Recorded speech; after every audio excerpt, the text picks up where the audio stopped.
Hello दोस्तों, तो कैसे हैं आप लोग। आपका स्वागत है हमारे YouTube channel online classes with Anuj पर।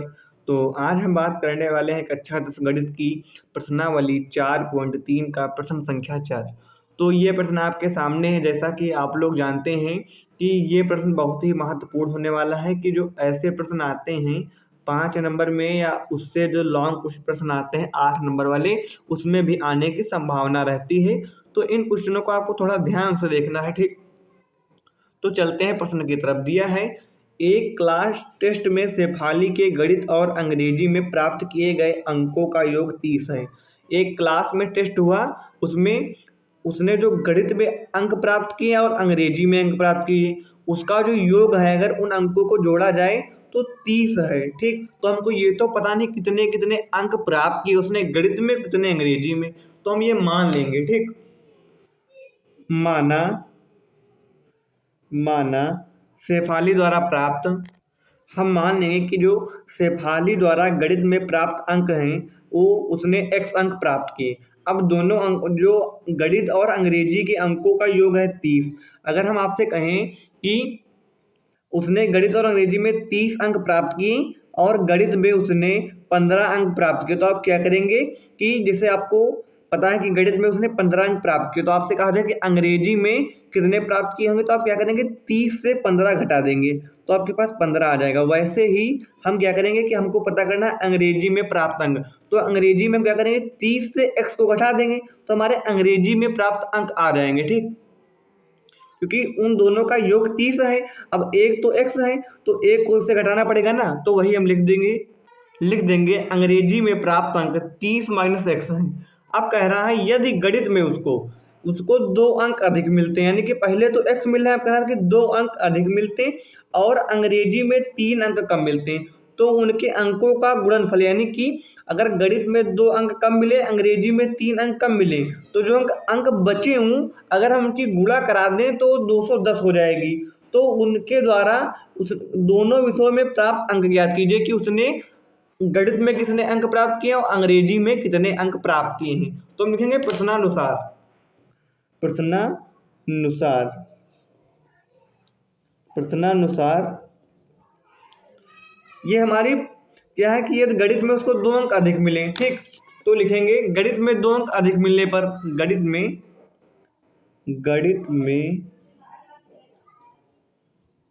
2 अंक अधिक मिलने पर, ये हमारा प्रश्न कह रहा है कि अगर उसको 2 अंक अधिक मिले तो पहले उसको x अंक मिलते थे, अब 2 अधिक मिलेंगे यानी कि 2 जुड़ जाएंगे, यानी कि अगर उसको मान लीजिए पहले 15 मिलते थे तो आपको कहा जाए कि आपको 2 अंक अधिक मिलेंगे तो 15 में 2 जोड़ देंगे तो x प्लस 2 हो जाएगा। उसी प्रकार कह रहा है कि अंग्रेजी में 3 अंक कम मिले, तो लिख देंगे अंग्रेजी में 3 अंक कम मिलने पर, अंग्रेजी में 3 अंक कम मिलने पर, तो पहले उसको मिलते थे 30 माइनस एक्स, अब कह रहा है 3 अंक और कम मिले, यानी कि 3 इससे भी हम घटा देंगे, तो यहाँ पर 30 है यहाँ पर 3 है, तो 30 से 3 जाएगा, बचेगा 27 माइनस का x, यानी कि इस शर्त के अनुसार गणित में उसको अंक मिलेंगे x प्लस 2 और अंग्रेजी में मिलेंगे 27 माइनस एक्स। और फिर कह रहा है कि उनका गुणनफल 210 हो जाएगा, तो यानी कि इनका अगर गुणा करा दें तो x प्लस 2 और 27 माइनस एक्स का अगर हम गुणा करा दें उनको 210 मिलेगा, ये हमारा प्रश्न कह रहा है। तो हम इस बात को हल कर लेंगे, तो x की 27 से गुणा होगी तो हो जाएगा 27x। अब फिर x की माइनस के x से होगा तो प्लस का x है, ये माइनस का x, तो प्लस माइनस माइनस और x की गुणा हो जाएगा x स्क्वायर।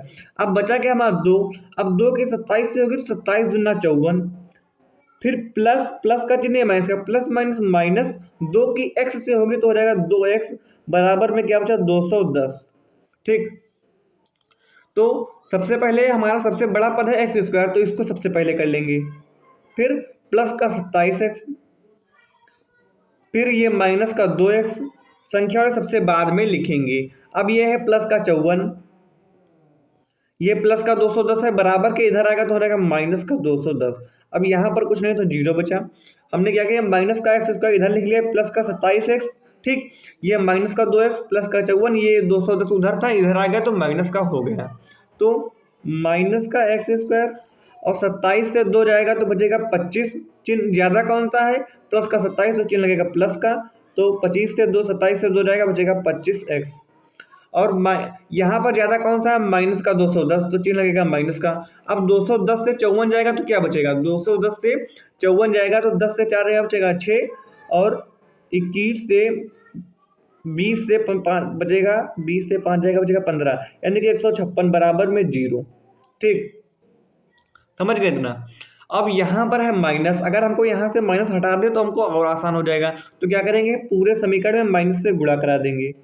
पूरे, अगर ना भी अगर हटाएं तब भी हो जाएगा, पूरे समीकरण में माइनस से गुणा कराने पर गुणा, अगर आपको पहले माइनस मिले तो आप पूरे समीकरण में माइनस से गुणा करा दीजिए।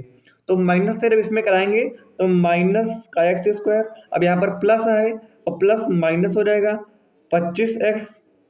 अब यहाँ पर माइनस है, फिर माइनस से कराएंगे तो हो जाएगा 156 ये बराबर में 0।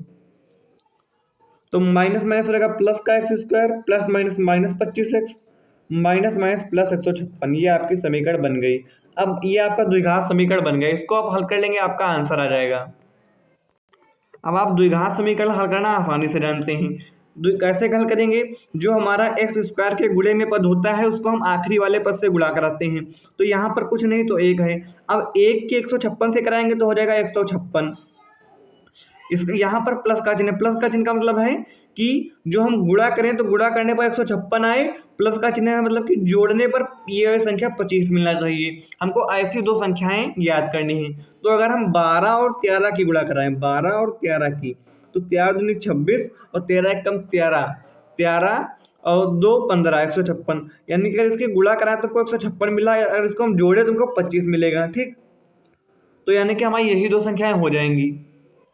तो एक्स स्क्वायर 25 की जगह पर लिख सकते हैं 12 प्लस 13, 12 प्लस 13 एक्स प्लस का 156 बराबर में 0। अब एक्स स्क्वायर, अब यहाँ पर माइनस से ब्रैकेट खुलेगा तो चिन्ह बदल जाएंगे, ये प्लस का है तो माइनस का हो जाएगा, माइनस का 13। अब इसमें भी एक्स है तो ये एक्स यहाँ पर लगाना भूल गए थे, एक्स से गुणा कराएंगे तो 12x प्लस का 13x, और माइनस से खोए तो चिन्ह बदल जाएगा, प्लस का 156 बराबर में 0। अब इन दो ब्रैकेट में कॉमन लेंगे, पहले इसमें लेंगे फिर इसमें लेंगे। तो यहाँ पर एक्स स्क्वायर है, इससे एक एक्स कॉमन लेंगे तो बचेगा एक्स माइनस 12। यहाँ पर हम माइनस का 13 कॉमन ले लेंगे तो बचेगा हमारा एक्स, माइनस से ब्रैकेट होगा तो हो जाएगा प्लस का। ये दोनों ब्रैकेट सेम है तो इसको एक बार लिख लेंगे, तो हमारा बचा क्या, एक्स माइनस 13 बराबर में 0।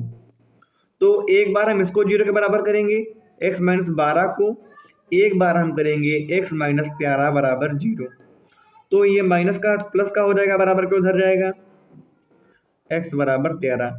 तो आप देखेंगे यहाँ पर एक्स के दो मान आए हैं, और हमने माना था एक्स को हमने माना था कि शेफाली द्वारा गणित में प्राप्त अंक, तो हमारे दो आंसर भी आएंगे। कैसे लिखेंगे आंसर हम, तो आप देखेंगे एक्स के दो मान आए हैं, तो हम एक बार एक्स बराबर 12 लेंगे, एक बार एक्स बराबर 13 लेंगे।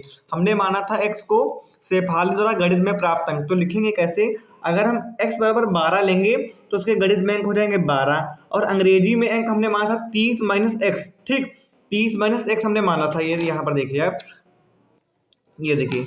अब x की जगह पर 12 रखेंगे तो अंग्रेजी में 18 हो जाएंगे, और अगर x का मान 13 लेंगे तो x की जगह पर 13 रखेंगे तो 27 आ जाएगा, यानी कि आपकी यही दो आंसर हो जाएंगे। तो दोनों आंसर लिखने पड़ेंगे। ठीक, ओके, थैंक यू फ्रेंड्स। अगर वीडियो अच्छी लगी हो तो चैनल को लाइक कर दीजिएगा, वीडियो को सब्सक्राइब कर दीजिए।